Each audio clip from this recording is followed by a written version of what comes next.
நீங்கள் பார்த்துக் கொண்டிருப்பது நியூஸ் 21 செய்திகள். தமிழ்நாடு செய்திகளை உடனுக்குடன் தெரிந்து கொள்ள நியூஸ் 21 செய்திகளை பாருங்கள். உண்மை, உழைப்பு, உயர்வு. தென்மேற்கு வங்கக்கடலில் நீடிக்கும் ஆழ்ந்த காற்றழுத்த தாழ்வு பகுதி மேற்கு மற்றும் வடக்கு திசைகளில் நோக்கி நகர்ந்து வருவதால் 3 நாட்களுக்கு தமிழ்நாடு மற்றும் புதுச்சேரி மாவட்டங்களில், குறிப்பாக விழுப்புரம் உள்ளிட்ட மாவட்டங்களில் கனமழை மற்றும் மிக கனமழை பெய்யக்கூடும் என வானிலை மையம் அறிவித்துள்ளது. இதையடுத்து நேற்று இரவு முதல் விழுப்புரம் மாவட்டத்தில் செஞ்சி, மேல்மலையனூர், வல்லம் உள்ளிட்ட பகுதிகளில் கனமழை பெய்து வருகிறது.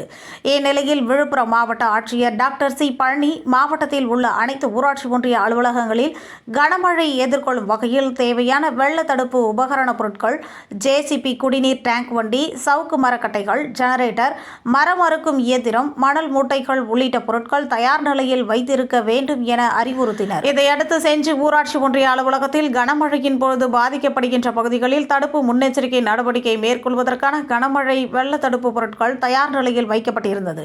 இதை ஒன்றிய பெருந்தலைவர் விஜயகுமார், மாவட்ட ஊராட்சி செயலாளர் நடராஜன் ஆகியோர் நேரில் சென்று பார்வையிட்டு ஆய்வு மேற்கொண்டனர். அப்பொழுது வட்டார வளர்ச்சி அலுவலர்கள் நடராஜன், சீதாலட்சுமி, துணை வட்டார வளர்ச்சி அலுவலர்கள் பழனி, குமார் உள்ளிட்ட துறை சார்ந்த அலுவலர்கள் உடனிருந்தனர்.